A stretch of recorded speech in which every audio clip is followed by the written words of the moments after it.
ಎಲ್ಲರಿಗೂ ನಮಸ್ಕಾರ. Welcome back to my channel home cooking. ಇವತ್ತು ನಾವು ಒಂದು ಚಿಕನ್ ರೆಸಿಪಿ ಮಾಡೋಣ. ಇದು ಬಂದ್ಬಿಟ್ಟು ರೆಸ್ಟೋರೆಂಟ್ ಸ್ಟೈಲಲ್ಲಿರ್ಬೋದು ಅಥವಾ ಮಿಲ್ಟ್ರಿ ಹೋಟೆಲಲ್ಲಿರ್ಬೋದು.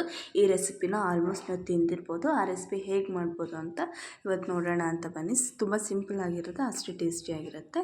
ಮೊದಲಿಗೆ ಒಂದು ಪ್ಯಾನ್ ಇಟ್ಕೊಂಡು ಅದಕ್ಕೆ ಒಂದು ಇಂಚಷ್ಟು ಚಕ್ಕೆ ಹಾಗೆ ಒಂದು 3 ಲವಂಗನ ಹಾಕ್ಕೊತಾ ಇದ್ದೀನಿ.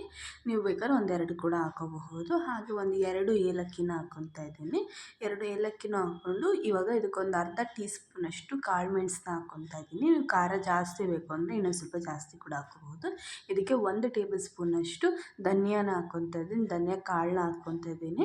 ನೀವಿಲ್ಲ ಅಂದರೆ ಧನಿಯಾ ಪುಡಿನೂ ಕೂಡ ಯೂಸ್ ಮಾಡ್ಬೋದು. ಬಟ್ ಇದನ್ನ ಹಾಕ್ಕೊಂಡು ಈ ಥರ ಫ್ರೈ ಮಾಡೋದ್ರಿಂದ ಈ ಮಸಾಲೆ ತುಂಬ ಟೇಸ್ಟಾಗಿ ಡಿಫ್ರೆಂಟಾಗಿರುತ್ತೆ. ಈಗ ಸ್ವಲ್ಪ ಫ್ರೈ ಆದ ತಕ್ಷಣ ಇದಕ್ಕೊಂದು 3 ಬ್ಯಾಡಗಿ ಮೆಣಸಿನ್ಕಾಯಿ, ಒಂದು 3ರಿಂದ 4 ಗುಂಟೂರು ಮೆಣಸಿನ್ಕಾಯಿನ ಹಾಕ್ಕೊತಾ ಇದ್ದೀನಿ. ಇದನ್ನು ಅಷ್ಟೇ ಚೆನ್ನಾಗಿ ಸ್ವಲ್ಪ ಕ್ರಿಸ್ಪ್ ಆಗೋವರೆಗೂ ಚೆನ್ನಾಗಿ ಫ್ರೈ ಮಾಡ್ಕೋಬೇಕು. ಬ್ಯಾಡಗಿ ಬಂದ್ಬಿಟ್ಟು ಬರೀ ಕಲರ್ಗೋಸ್ಕರ ಅಷ್ಟೇ ಹಾಕ್ತಾ ಇರೋದು. ಗುಂಟೂರನ್ನ ಬರೀ ಖಾರಕ್ಕೋಸ್ಕರ ಹಾಕ್ತಾ ಇರೋದು. ನಿಮ್ಗೆ ಏನಾದರೂ ಖಾರ ಜಾಸ್ತಿ ಆದರೆ ಕಡಿಮೆ ಕೂಡ ಮಾಡ್ಕೋಬಹುದು. ಇದು ಚೆನ್ನಾಗಿ ಫ್ರೈ ಆದಮೇಲೆ ಇದನ್ನು ಚೆನ್ನಾಗಿ ಪೌಡ್ರ್ ಮಾಡ್ಕೋಬೇಕು. ಇದಕ್ಕೇ ಇವಾಗ ಒಂದು 3 ಟೇಬಲ್ ಸ್ಪೂನಷ್ಟು ಎಣ್ಣೆನ ಹಾಕ್ಕೊಂಡಿದ್ದೀನಿ. ಎಣ್ಣೆ ಕಾಯ್ದ ತಕ್ಷಣ ಇದಕ್ಕೆ ಒಂದು ಈರುಳ್ಳಿನ ಸಣ್ಣದಾಗಿ ಹೆಚ್ಕೊಂಡಿದ್ದೀನಿ. ಅದನ್ನು ಕೂಡ ಹಾಕ್ಕೊಂಡು ಚೆನ್ನಾಗಿ ಫ್ರೈ ಮಾಡ್ಕೊಬೇಕು. ಈರುಳ್ಳಿ ಸ್ವಲ್ಪ ಕಲರ್ ಚೇಂಜ್ ಆಗೋವರೆಗೂ ಚೆನ್ನಾಗಿ ಫ್ರೈ ಮಾಡಿಕೊಂಡು ಇದಕ್ಕೆ 1 ಟೇಬಲ್ ಸ್ಪೂನಷ್ಟು ಶುಂಠಿ ಬೆಳ್ಳುಳ್ಳಿ ಪೇಸ್ಟ್ನ ಹಾಕ್ಕೊತಾ ಇದ್ದೀನಿ. ಶುಂಠಿ ಬೆಳ್ಳುಳ್ಳಿ ಪೇಸ್ಟು ಕೂಡ ಹಸಿ ವಾಸನೆ ಹೋಗೋವರೆಗೂ ಚೆನ್ನಾಗಿ ಇದನ್ನು ಫ್ರೈ ಮಾಡ್ಕೋಬೇಕು. ಹಸಿ ಸ್ಮೆಲ್ಲೆಲ್ಲ ಹೋಗಬೇಕು. ಇದು ಮನೆಯಲ್ಲೇ ಮಾಡ್ಕೊಂಡಿರೋದು. ನಿಮ್ಮ ಹತ್ರ ಏನಾದ್ರು ಇಲ್ಲ ಅಂದರೆ ನೀವೊಂದು ಪ್ಯಾಕೆಟ್ ಕೂಡ ಯೂಸ್ ಮಾಡ್ಬೋದು. 1 ಪ್ಯಾಕೆಟ್ ಯೂಸ್ ಮಾಡಿದ್ರೆ ಸಾಕಾಗುತ್ತೆ. ಇದಕ್ಕೆ ಸ್ವಲ್ಪ ಕರಿಬೇವನ್ನ ಹಾಕ್ಕೊಂಡು ಚೆನ್ನಾಗಿ ಫ್ರೈ ಮಾಡ್ಕೋಬೇಕು. ಕರಿಬೇವು ಹಾಕ್ಕೊಂಡ್ಮೇಲೆ ಇದಕ್ಕೊಂದು 2ರಿಂದ 3 ಹಸಿಮೆಣ್ಸಿನ್ಕಾಯಿನ ಸ್ಪ್ಲಿಟ್ ಮಾಡ್ಕೊಂಡು ಹಾಕ್ಕೊತಾ ಇದ್ದೀನಿ. ಇದು ಆಪ್ಷನಲ್ಲು, ಬೇಕಿದ್ದರೆ ಹಾಕ್ಕೊಳ್ಳಿ. ನಾನು ಖಾರದ ಪುಡಿ ಎಲ್ಲ ಕೂಡ ಯೂಸ್ ಮಾಡ್ತೀನಿ. ಇದು ನಿಮ್ಗೆ ಆಪ್ಷನಲ್ಲು. ಅದೊಂಥರ ಹಸಿಮೆಣ್ಸಿನ್ಕಾಯಿ ಖಾರ ತುಂಬ ಚೆನ್ನಾಗಿರುತ್ತೆ. ನಿಮ್ಗೆ ಇಷ್ಟ ಇದ್ದರೆ ಹಾಕ್ಕೊಳ್ಳಿ, ನಾನು ಸ್ಕಿಪ್ ಕೂಡ ಮಾಡ್ಕೋಬೋದು. ಈಗ ಫ್ರೈ ಮಾಡ್ಕೊಂಡು ಇದಕ್ಕೆ ನಾನೊಂದು 3/4 kg ಚಿಕನ್ನ ಹಾಕ್ಕೊಂಡಿದ್ದೀನಿ. ಚೆನ್ನಾಗಿ ಒಂದು 2-3 ಸತಿ ವಾಶ್ ಮಾಡಿಕೊಂಡು ಅರಿಶಿನ ಉಪ್ಪಲ್ಲಿ ಇವಾಗ ಇದನ್ನು ಚಿಕನ್ನ ಹಾಕ್ಕೊತಾ ಇದ್ದೀನಿ. ಚಿಕನ್ನು ಹಾಕ್ಕೊಂಡು ಇದಕ್ಕೆ ಒಂದು ಸ್ವಲ್ಪ ಅರಿಶಿನ ಪುಡಿನ ಹಾಕ್ಕೊತಾ ಇದ್ದೀನಿ. ಅರಿಶಿನ ಪುಡಿ ಹಾಕ್ಕೊಳ್ಳೋದ್ರಿಂದ ಚಿಕನ್ನಲ್ಲಿ ಸ್ಮೆಲ್ ಬರೋಲ್ಲ, ಚೆನ್ನಾಗಿರುತ್ತೆ. ಆದಷ್ಟು ಇಂಥ ನಾನ್ ವೆಜ್ ಐಟಮ್ಗೆ ಅರಿಶಿನ ಪುಡಿನ ಯೂಸ್ ಮಾಡಿ. ಇವಾಗ ಅರಿಶಿನ ಪುಡಿನ ಹಾಕ್ಕೊಂಡು ಚೆನ್ನಾಗಿ ಫ್ರೈ ಮಾಡ್ಕೊತಾ ಇದಕ್ಕೆ ಸ್ವಲ್ಪ ರುಚಿಗೆ ತಕ್ಕಷ್ಟು ಉಪ್ಪನ್ನ ಹಾಕ್ಕೊಬೇಕು. ಜಾಸ್ತಿ ಇವಾಗಲೇ ಹಾಕೊಳ್ಳೋ ಅವಶ್ಯಕತೆ ಇಲ್ಲ. ಚಿಕನ್ಗೆ ಎಷ್ಟು ಬೇಕೋ ಅಷ್ಟು ಉಪ್ಪನ್ನ ಹಾಕ್ಕೊಂಡು ಚೆನ್ನಾಗಿ ಇದನ್ನು ಫ್ರೈ ಮಾಡ್ಕೋಬೇಕು.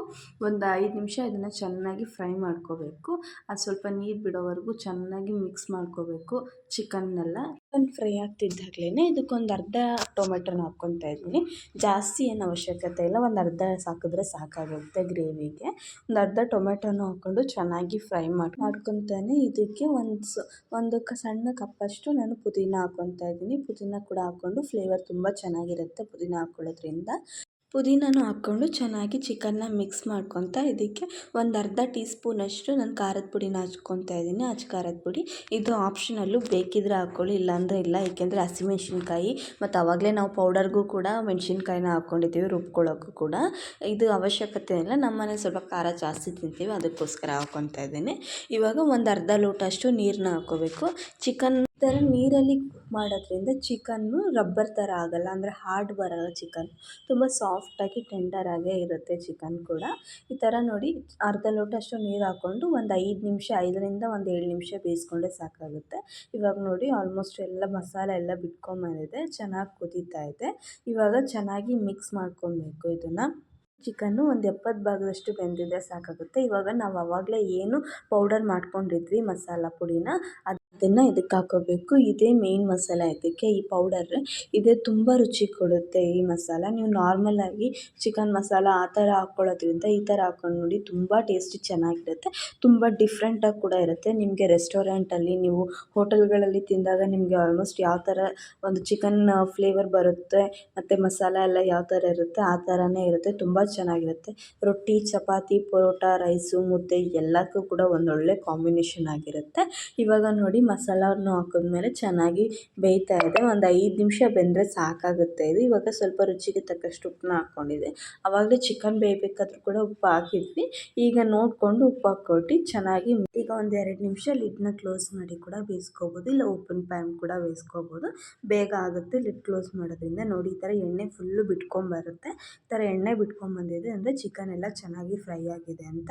ಇದಕ್ಕೆ ಒಂದು 2 ಟೇಬಲ್ ಸ್ಪೂನಷ್ಟು ಕಾರ್ನ್ಫ್ಲೋರ್ನ ನೀರಲ್ಲಿ ಕಲಿಸ್ಕೊಂಡಿದ್ದೀನಿ ನೋಡಿ, ಗಂಟು ಇಲ್ಲದೆ ಇರೋ ಥರ ತಣ್ಣೀರಲ್ಲಿ ಚೆನ್ನಾಗಿ ಈ ಥರ ಕಲಿಸ್ಕೊಂಡು ಹಾಕ್ಕೊಂಡು ಇದಕ್ಕೆ ಮಿಕ್ಸ್ ಮಾಡ್ಕೋಬೇಕು. ಇದಕ್ಕೆ ಚೆನ್ನಾಗಿ ಮಿಕ್ಸ್ ಮಾಡಿದ್ರೆ ಯಾವುದೇ ಥರ ರುಬ್ಬೋದು ಕಾಯಿ ಏನು ಅವಶ್ಯಕತೆ ಇಲ್ಲ. ಇದೇ ಚೆನ್ನಾಗಿ ನೋಡಿ ತುಂಬ ಚೆನ್ನಾಗಿ ಗಟ್ಟಿಯಾಗುತ್ತೆ. ಇವಾಗ ಮಸಾಲ ನಿಮಗೆ ನೋಡಿ ಸ್ಟ್ರಕ್ಚರ್ ಚೆನ್ನಾಗಿ ಗೊತ್ತಾಗ್ತಾ ಇದೆ. ಇವಾಗ ಮಸಾಲದ್ದು ಇವಾಗ ನೋಡಿ ಚೆನ್ನಾಗಿ ಅದನ್ನು ತಿರುವಾಕೋಬೇಕು. ಕುದಿಸ್ಬೇಡಿ ಚಿಕನ್ನ, 1-2 ನಿಮಿಷ ಹಾಕಿದ್ರೆ ಸಾಕು. ಅದು ನೋಡಿ ಹಾಗೆ ಬೆಂದ್ಕೊಂಬಿಡುತ್ತೆ, ಗಟ್ಟಿ ಆಗಿಬಿಡುತ್ತೆ. ಏನು ಜಾಸ್ತಿ ಬೇಯಿಸೋ ಅವಶ್ಯಕತೆ ಇಲ್ಲ. ಬೇಕಾದ್ರೆ ಗ್ಯಾಸ್ ಕೂಡ ಆಫ್ ಮಾಡ್ಕೊಂಬಿಡ್ಬೋದು, ಏನು ಅವಶ್ಯಕತೆ ಇಲ್ಲ. ಈಗೆಲ್ಲ ಚೆನ್ನಾಗಿ ಫ್ರೈ ಆಗಿದೆ. ಇವಾಗ ನೋಡಿ ತುಂಬ ಕರೆಕ್ಟಾಗಿ ನಮಗೆ ಸ್ಟ್ರಕ್ಚರ್ ಎಷ್ಟು ಬೇಕು ಗ್ರೇವಿದು ಅಷ್ಟು ಬಂದಿದೆ. ನಿಮ್ಗೆ ಇನ್ನೂ ತೆಳ್ಳಗೆ ಬೇಕು ಕಾರ್ನ್ಫ್ಲೋರ್ನ ಸ್ವಲ್ಪ ಕಡಿಮೆ ಹಾಕ್ಕೊಳ್ಳಿ, ಅಷ್ಟೇ, ಏನಿಲ್ಲ. ಇಲ್ಲ ಬೇಗ ಆಫ್ ಮಾಡಿಬಿಡಿ, ಆವಾಗಲೂ ಕೂಡ ಅಷ್ಟು ಗಟ್ಟಿ ಆಗೋಲ್ಲ. ಅಷ್ಟೇ. ಇವಾಗ ಲಾಸ್ಟಲ್ಲಿ ಸ್ವಲ್ಪ ಕೊತ್ತಂಬರಿ ಸೊಪ್ಪನ್ನ ಉದುರಿಸ್ಕೊಂಡ್ರೆ ಸಖತ್ತಾಗಿ ಟೇಸ್ಟಿಯಾಗಿ ಚಿಕನ್ ಮಸಾಲ ರೆಡಿ ಆಗಿಬಿಡುತ್ತೆ. ನೀವು ರೆಸ್ಟೋರೆಂಟಲ್ಲಿ ನೀವು ಯಾವ ಟೇಸ್ಟ್ ಸಿಗುತ್ತೆ ನಿಮ್ಗೆ ಅದೇ ಟೇಸ್ಟ್ ಇರುತ್ತೆ ಇದರಲ್ಲಿ ಕೂಡ. ನಿಮಗೆ ರೆಸಿಪಿಗಳು ಇಷ್ಟ ಆಗ್ತಾಯಿದ್ರೆ ದಯವಿಟ್ಟು ಕಮೆಂಟ್ ಬಾಕ್ಸಲ್ಲಿ ತಿಳಿಸಿ. ಹಾಗೆ ಚಾನಲ್ನ ಸಬ್ಸ್ಕ್ರೈಬ್ ಮಾಡೋದನ್ನ ಮರಿಬೇಡಿ. ಹಾಗೆ ಒಂದು ಲೈಕ್ ಕೊಡೋದನ್ನ ಮರಿಬೇಡಿ. ಮುಂದಿನ ವೀಡಿಯೋದಲ್ಲಿ ಸಿಗೋಣ. Thank you for watching.